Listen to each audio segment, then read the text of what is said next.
Good day. Welcome to King Willem is Everything. Today I want to look at my favorite game of all time, absolute favorite game of all time. And this is on the NES. I played this many hours on the Commodore 64. You need two people to really enjoy it. But this is the NES version, which is pretty close to the Commodore 64 version. I think Catching the Mountain Wampus was way easier on this version. But that's cool. It gives you some extra dollars. But multi-use labor element. A mule. So that's what this guy does. Where's the mule? The mule's in here somewhere. Maybe that's a horse. I don't know. There's a mule in here somewhere. I don't know what. I guess this is kind of confusing. 4-player game, so you can play 4-player. You can see on the back, you get the storyline. New world rich with opportunity for wealth and power. You can become the richest, and that's kind of the goal. You can see the graphics are somewhat. I mean, if you're looking for a graphic-heavy game, not your game.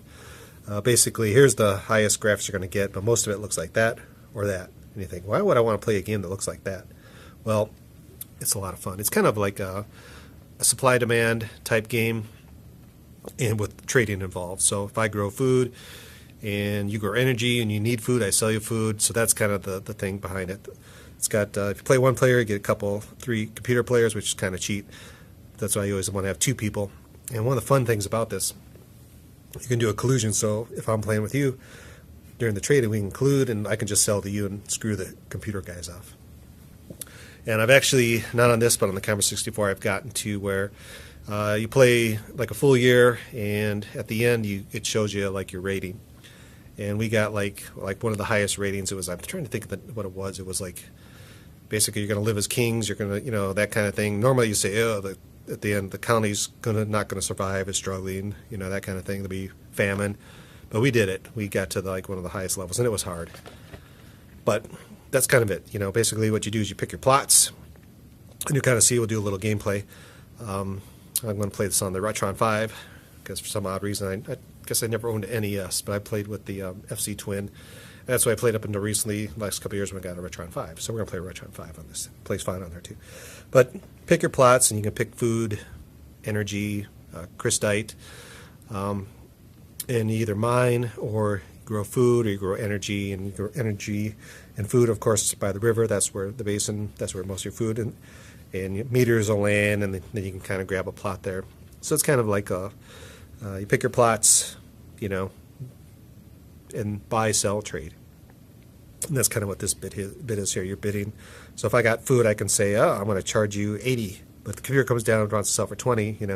And one of the cool features about this game, if say you're the only one growing food, you can starve everybody.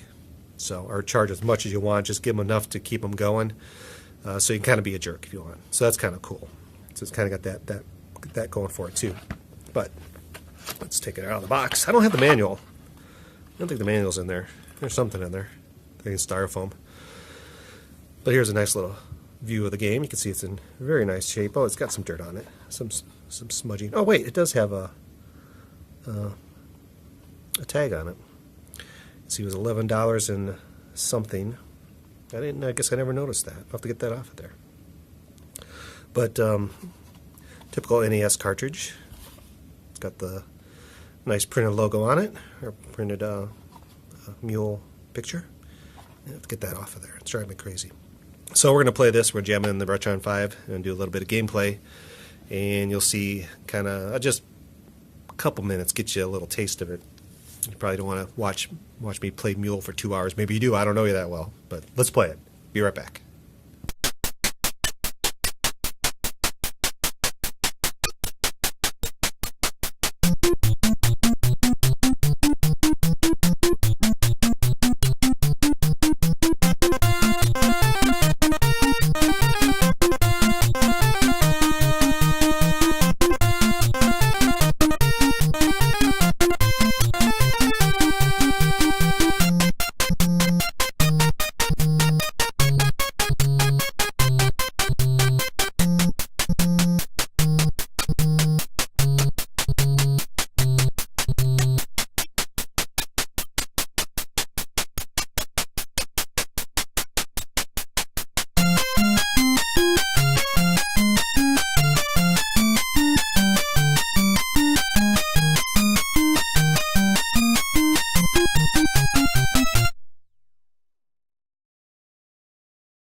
Okay, well that was M.U.L.E on the NES.